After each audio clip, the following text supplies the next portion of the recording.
प्रभु श्री नारायण के पास पहुंचकर समस्त देवतागण अति घबराहटपूर्ण स्वर में बोले, हे त्रिलोकीनाथ, यह कैसा अनर्थ हो रहा है?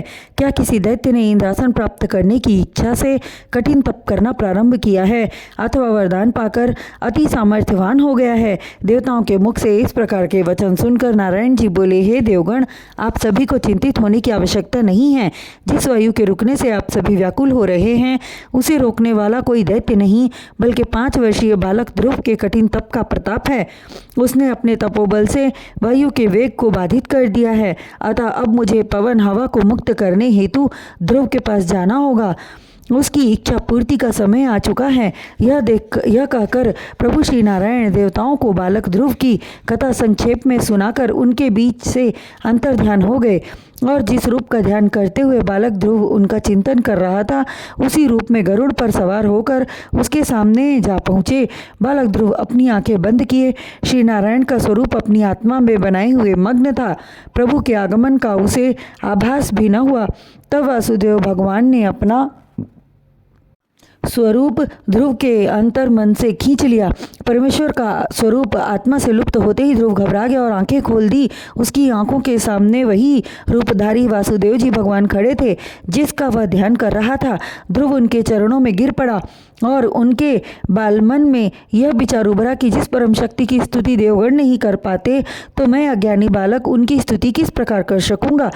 इस कारण वह चुपचाप दंडवत करने के पश्चात हाथ जोड़कर प्रभु के सन्मुख खड़ा हुआ और प्रेम पूर्वक दिव्य ज्योति से जगमग करते हुए प्रभु के मुखमंडल को देखने लगा। श्री नारायण अंतर्यामी हैं, घट घट में वास करते हैं। उन्होंने ध्रुव के मन की बात जान ली। तत्पश्चात उन्होंने अपना शंख ध्रुव के होठों एवं कंठ से छुआ दिया। शंख का स्पर्श होते ही ध्रुव के हृदय में ज्ञान का भंडार जाग उठा। उसे प्रभु की कृपा से समस्त विद्याओं की प्राप्ति हो गई और विविध प्रकार से वह भक्त वत्सल की स्तुति करने लगा। हे त्रिलोकीनाथ, भक्तों के पालक, जब तक आपकी कृपा न हो संसारी मनुष्य आपके दर्शन नहीं पा सकता।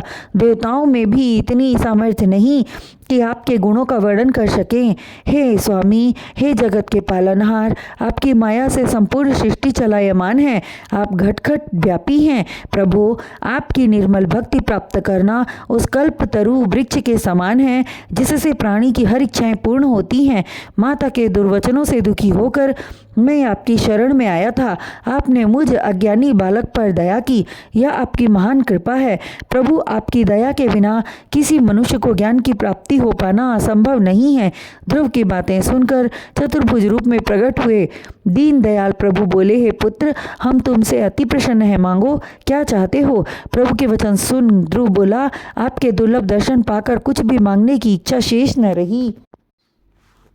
प्रभु तब अंतर्यामी प्रभु बोले, तुमने मेरी गोद में बैठने की अभिलाषा और राज सिंहासन की इच्छा मन में रखकर मेरी तपस्या की। हे बालक, सर्वप्रथम मैं तुझे अपनी गोद में बैठाकर तेरी वह इच्छा पूर्ण कर रहा हूँ जो कि राज सिंहासन से उच्च स्थान है। यह कहकर प्रभु ने ध्रुव को अपनी गोद में बिठाया। तत्पश्चात बोले, अब तू वापस घर को जा। और माता के कड़वे वचन सुनकर वन में चले आए थे। अपनी माता के सन्मुख राज सिंहासन पर बैठकर हजारों वर्षों तक राज्य कर और तेरी विमाता सौतेली माता का पुत्र उत्तम तेरी सेवा करेगा और एक बार शिकार खेलने हेतु उत्तम जंगल में जाएगा। वहाँ यक्ष के हाथों उसकी मृत्यु होगी। हे ध्रुव, जब तू अपने इस नश्वर तन का त्याग करेगा तब हम तुझे ब्रह्मलोक से ऊपर ध्रुव लोक में स्थान प्रदान करेंगे। तेरी कीर्ति, तेरा नाम सदा सदा के लिए अमर हो जाएगा।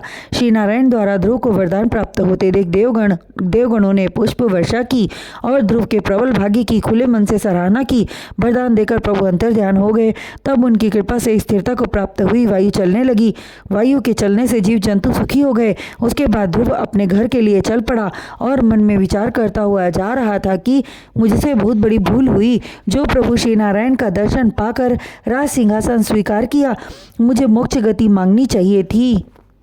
इस प्रकार के विचारों की उथल पुथल में डूबता उतरता हुआ अपने नगर के बाहर एक बगीचे में जाकर ठहरा। ध्रुव को देखकर बगीचे का माली भागता हुआ राज दरबार में गया और राजा उत्तानोपाद को से ध्रुव के आगमन का वृत्तांत बतलाया। उसी समय नारद जी भी पधारे और माली के वचनों को सत्य घोषित करते हुए राजा से बोले, हे राजन, तुम्हारा पुत्र अत्यंत भाग्यशाली एवं तुम्हारे कुल की कीर्ति को उज्जवल करने वाला परम तेजस्वी है। वह श्री नारायण का दर्शन करके अपने मनोरथ पूर्ण कर लिया और बाग में आकर विश्राम कर रहा है। अतः आप स्वयं चलकर आदर सहित उसे ले आओ। नारद जी के वचन सुनकर राजा की खुशी का ठिकाना न रहा। अति प्रसन्नतापूर्वक अपनी सेना और बाजे बजवाते हुए ध्रुव के पास पहुंचे। नगरवासी भी ध्रुव को परमेश्वर को प्राप्त करने में सफल हुआ जानकर अति प्रसन्न हुए और राजा के पीछे पीछे ध्रुव के दर्शन हुए वहाँ हेतु राजा के ध्रुव के दर्शन हेतु वहाँ जा पहुँचे। उन सभी ने देखा, सिर की जटा बढ़ाए, तन में राख की विभूति लगाए हुए ध्रुव शांत मुद्रा में बैठा है। राजा उत्तानपाद और देवर्षि नारद को देखकर ध्रुव ने उन्हें साष्टांग प्रणाम किया। प्रेम विवल होकर राजा ने ध्रुव को गोद में उठा लिया और उसके कपोलों को चूमते हुए अत्यंत प्रेम पूर्वक बोले, हे पुत्र, तू धन्य है जो इतनी छोटी उम्र में श्री नारायण के दर्शनों का सौभाग्य प्राप्त किया। उसके बाद पिता की गोद से उतरकर ध्रुव अपनी विमाता सुरुचि के पास गया और दंडवत प्रणाम करने के उपरांत शिष्ट स्वर में बोला, हे माता, तुम्हारे उपदेशों को सुनकर मैं वन में चला गया था, जहाँ मुझे प्रभु के साक्षात दर्शन मिले और मेरे सभी मनोरथ पूर्ण हुए। फिर अपनी माता को प्रणाम किया और नगरवासियों का शिष्टाचार किया। राजा उत्तानपाद अपने साथ ध्रुव को हाथी पर बिठाकर राजभवन आए और पुत्र के वापस आने की खुशी में याचकों तथा ब्राह्मणों को बहुत सा द्रव्य दान दिया। प्रभु की कृपा जिस पर होती है उससे सभी प्रसन्न रहते हैं और प्रभु की भक्ति से दूर नास्तिकों के समान आचरण करने वाले प्राणी से सभी घृणा करते हैं। मैत्रेय जी बोले, हे विदुर, कुछ दिन और राज्य काज करने के बाद राजा ने अपने मंत्रियों, ब्राह्मणों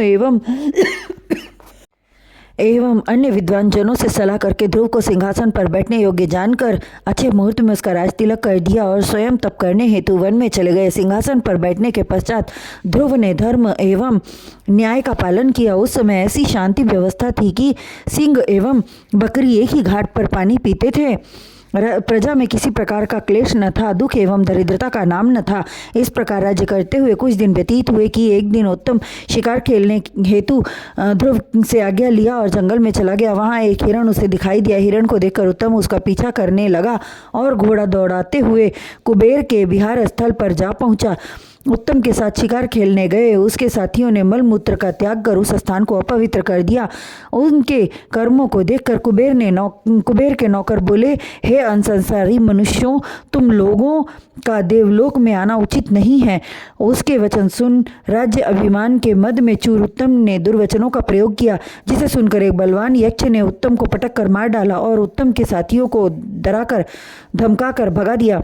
उन लोगों ने आकर सारा वृत्तांत ध्रुव से बतलाया। भाई के मृत्यु का समाचार सुनकर ध्रुव जी अत्यंत क्रोधित हुए और अपनी सेना लेकर यक्षों से लड़ने के लिए चल पड़े। अपने पुत्र उत्तम का लोथ ढूंढने हेतु रानी सुरुचि वन में गई, जो आग लगने से जलकर भस्म हो गई। क्रुद्ध होकर राजा ध्रुव अपनी सेना सहित यक्षों के सन्मुख पहुंचे तो युद्ध करने हेतु लाखों की संख्या में यक्ष उपस्थित हो गए। ध्रुव जी ने अपने सेनापतियों से बोले, तुम सबको युद्ध करने की आवश्यकता नहीं, बल्कि मैं अकेला ही युद्ध करूंगा। तुम सभी तमाशा देखो। यक्षों ने उन पर प्रहार किया, जिसे ध्रुव बचा गए और अपने धनुष पर तीर चढ़ाकर मारे तो यक्षों में से कुछ गिरकर प्राण विहीन हो गए और कुछ घायल हुए। राजा ध्रुव की विजय हुई। युद्ध के परिणाम का समाचार एक यक्ष ने जाकर कुबेर जी से कहा। यक्ष द्वारा सारा वृत्तांत सुनकर कुबेर जी अत्यंत क्रोध में भरकर अपनी सेना सहित ध्रुव से लड़ने के लिए आए और यह कहते हुए कि तू एक साधारण मनुष्य होकर देवताओं को कष्ट पहुंचाता है, इसलिए अब मैं तुझे मारूंगा। और फिर उन्होंने ध्रुव के ऊपर बाणों की बौछार कर दी, किंतु युद्ध की कुशलता का प्रदर्शन करते हुए ध्रुव ने उसके बाणों को निष्फल कर दिया। यह देख आश्चर्यचकित होकर ध्रुव जी बोले, हे कुबेर, जिसकी कृपा से तुझे देवपद की प्राप्ति हुई है उसी गुरु के हम शिष्य हैं। ध्रुव की कड़वी बात सुनकर कुबेर जी और ज्यादा क्रोधित हो उठे और ध्रुव को मृत्यु शैया पर सुलाने हेतु धनुष पर नारायणास्त्र का संधान किया। ध्रुव ने भी नारायणास्त्र का आह्वान किया। यह देख ब्रह्मा जी अत्यंत चिंतित हुए। उन्होंने विचार किया कि ध्रुव जी हरि भक्त हैं और कुबेर जी देवता, अतः इनका कुछ न बिगड़ेगा। किंतु दोनों तरफ से यदि महाप्रलयंकारी नारायणास्त्र चले तो संसारी प्राणी बेकसूर मारे जाएंगे। तब वे ध्रुव के दादा श्री स्वयंभू मनु और नारद जी को भेजकर कुबेर और ध्रुव के बीच मेल करा देना उचित समझा।